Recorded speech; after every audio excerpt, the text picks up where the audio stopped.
మీరందరూ మీ పనులు మానుకొని సమయం చేసుకొని ఇక్కడికి వచ్చారు. ప్రతి ఒక్కరికి మనస్ఫూర్తిగా కృతజ్ఞతలు చెప్పుకుంటున్నాం. ఇలాంటి ఒక రచ్చబండ రాజశేఖర రెడ్డి గారు ముఖ్యమంత్రిగా ఉన్నప్పుడు రెండోసారి ముఖ్యమంత్రిగా ఎన్నికైన తర్వాత ఇలాంటి ఒక రచ్చబండకే రాజశేఖర రెడ్డి గారు వెళ్తూ హెలికాప్టర్ లో మరణించడం జరిగింది. రాజశేఖర రెడ్డి గారు ఎప్పుడూ ప్రజల మనిషే. రాజశేఖర రెడ్డి గారు 30 ఏళ్ల రాజకీయ జీవితంలో ఎప్పుడూ ప్రజల మధ్య ఉన్నారు. ముఖ్యమంత్రిగా 5 సంవత్సరాలు ఉండి ఆ 5 సంవత్సరాలు కూడా ప్రజల నాడి తెలుసుకొని అద్భుతంగా పరిపాలన చేశాడు. అద్భుతమైన పథకాలను అమలు చేశాడు. 5 సంవత్సరాల తర్వాత 2009లో మళ్ళీ ఎన్నికలు వస్తే ఆ ఎన్నికల్లో గెలిచిన తర్వాత రాజశేఖర రెడ్డి గారు ఒక రచ్చబండ కార్యక్రమము నీకు శ్రీకారం చుట్టి నేను చాలా చోట్లకు చాలా గ్రామాలకు రచ్చబండ కార్యక్రమానికి వెళ్ళాలి అని అనుకున్నారు. ఇలాంటి ఒక రచ్చబండే ఎక్కడైతే మహిళలు, వృద్ధులు, విద్యార్థులు, యువకులు ఇలాంటి వాళ్ళందరూ వచ్చి వాళ్ళ సమస్యలు ఏదైనా చెప్పుకోగలగాలి, ఆ సమస్యలన్నీ నేను పరిష్కరించగలగాలి అన్న ఉద్దేశంతో రాజశేఖర రెడ్డి గారు ఇలాంటి ఒక రచ్చబండే ఏర్పాటు చేసి ప్రతి చోటికి ఎన్ని చోట్లకు వీలైతే అన్ని చోట్లకు వెళ్ళాలి అనుకున్నారు.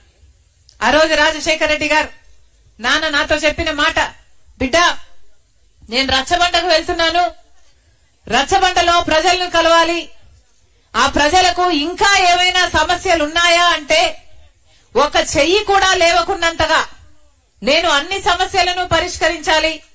అందరికీ ఇల్లుండాలి, అందరికీ పెన్షన్లు ఉండాలి, అందరికీ ఆరోగ్యశ్రీ అందాలి, అందరికీ ఫీజు రీఎంబర్స్మెంట్ ఉండాలి, అందరికీ ఉద్యోగాలు ఉండాలి. వాళ్ళ సమస్యలన్నీ కనుక్కొని మరి పరిష్కరించడానికే ఈ రచ్చబండ అని బయలుదేరి వెళ్లిన మనిషి మళ్లీ వెనక్కి రాలేదు. అందుకే ఈ రచ్చబండ కార్యక్రమం అంటే నాకు చాలా ఇష్టం. ఈరోజు ఇలాంటి రచ్చబండ మీ మధ్య గడపడం చాలా సంతోషంగా ఉంది.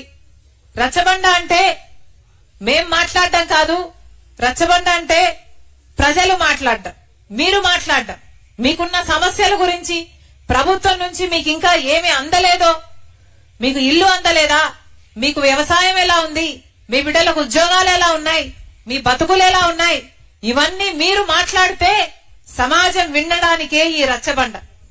మీరు మాట్లాడకపోతే, ఈ మీడియా కవర్ చేయకపోతే సమాజానికి మీ కష్టం ఇది అని తెలియకపోతే అటు పాలక పక్షమైనా అటు ప్రతిపక్షమైనా మీ సమస్యల గురించి మాట్లాడరు, వాటిని పరిష్కరించరు. కాబట్టి ఈ రచ్చబండ అవసరం, మీరు మాట్లాడటం అవసరం. కనుక ఎవరెవరికి ఏ సమస్య ఉన్నా మీరు చేయెత్తండి, మైక్ మీ దగ్గరికి వస్తుంది. 2-3 నిమిషాల్లో కేవలం సమస్య గురించి మాట్లాడండి. తద్వారా ప్రపంచానికి మీ సమస్యలు తెలుస్తాయి, వాటి పరిష్కారం కూడా జరుగుతుంది. ఏమా అర్థమైందా? మాట్లాడగలిగిన వాళ్ళు చేయెత్తాలి. రైతులైనా, మహిళలైనా, పెన్షన్లు రాని వారైనా, యువకులు ఉద్యోగాలు, వాళ్ళ చదువులు, ఇల్లు రాని వాళ్ళు, పట్టాలు రాని వాళ్ళు ఎవరైనా అమ్మా చేయెత్తండి, మీ దగ్గరికి మైక్ వస్తుంది.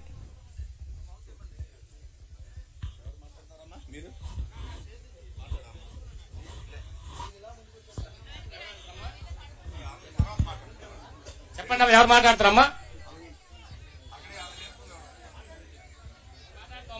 ఎవరు మాట్లాడతారు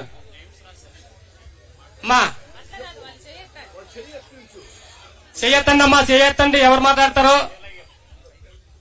ఎవరికి సమస్యలు లేవా? బంగారు అందరికి ఇల్లులు వచ్చినాయా?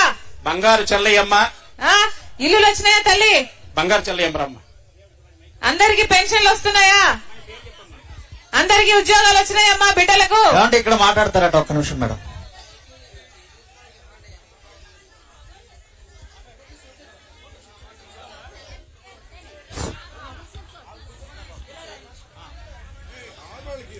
నమస్కారం అండి, నా పేరు లోవరాజు.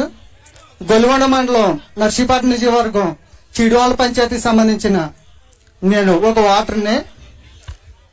మేము రాజశేఖర రెడ్డి గారు ఉన్న కాడి నుంచి కాంగ్రెస్ కార్యకర్తలమే. కాంగ్రెస్ జెండా మోసి రాజశేఖర రెడ్డి గారు వెనకాల సైనికుల్లాగా తిరిగిన వాళ్ళం మేము. రాజశేఖర రెడ్డి గారు చనిపోయిన తర్వాత మీ కుటుంబానికి జరిగిన అన్యాయం కోసం మీ వెనకాల ఆ జెండా ఒగ్గేసి మీరు నమ్మిన సిద్ధాంతానికే వైఎస్ఆర్ జెండా, ఇక్కడ ఉన్న కాంగ్రెస్ కుటుంబం అంతా వైఎస్ఆర్ జెండా భుజాన్ని వేసుకొని మీ పాదయాత్ర చేసినప్పుడు మీ వెనకాల జెండా పట్టుకొని తిరిగాం. తర్వాత జగన్మోహన్ రెడ్డి గారు పాదయాత్ర చేసినప్పుడు ఆయన వెనకాల జెండా పెట్టుకుని తిరిగాం. మీరు ఏం చెబితే అది వైఎస్ఆర్ కుటుంబం కోసం మా ప్రాణాలు అర్పించడానికైనా మీ వెనకాల తిరిగాం. తిరిగిన దానికి మీరు 2000 మీరు పాదయాత్ర చేసేటప్పుడు అన్నగారు జైల్లో ఉన్నప్పుడు కాంగ్రెస్ పార్టీ ఏం చేసిందో మీరు చెప్పుకొచ్చారు.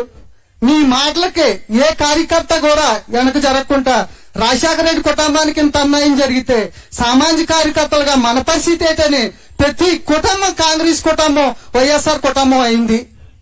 అప్పటి నుంచి ఆ జెండా మోస్తున్నాం, మీరు చెప్పిందే చేస్తున్నాం.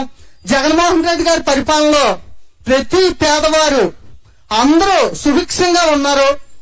పింఛనీలు వస్తున్నాయి, ఇళ్ల స్థలాలు వస్తున్నాయి, అన్ని రకాలుగా బాగుంది.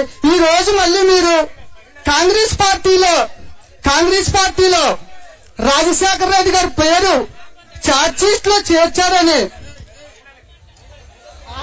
చూడండి. వద్దొద్దు, మైక్ ఆపొద్దండి, మాట్లాడినివ్వండి. రాజశేఖర మాట్లాడు, నీకు సమాధానం చెప్తాను. రాజశేఖర రెడ్డి గారి పేరు ఛార్జ్షీట్ లో చేర్చారని బాధపడే ప్రతి కార్యకర్త రాజశేఖర రెడ్డికి విజయుడిగా ఉన్న ప్రతి కార్యకర్త మీ కుటుంబం వెనకాలే తిరిగారు.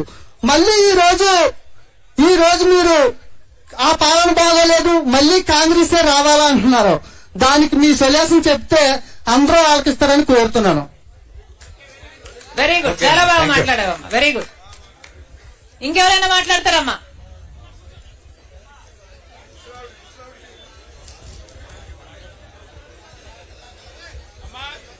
హలో, మహిళలతో మాట మంతి కార్యక్రమంగా అమ్మా, ఎవరైనా మీ మనసులో ఉన్నది మాట్లాడొచ్చు. బండారు చెల్లయ్యమ్మ, నేనేమనుకోను, బండారు నేను చెల్లయ్యమ్మ, సమాధానం చెప్పగలను. ఎవరైనా మీ మనసులో ఉన్నది మాట్లాడండి.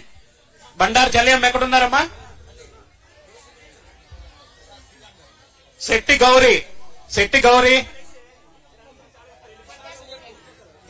గౌరీ గారు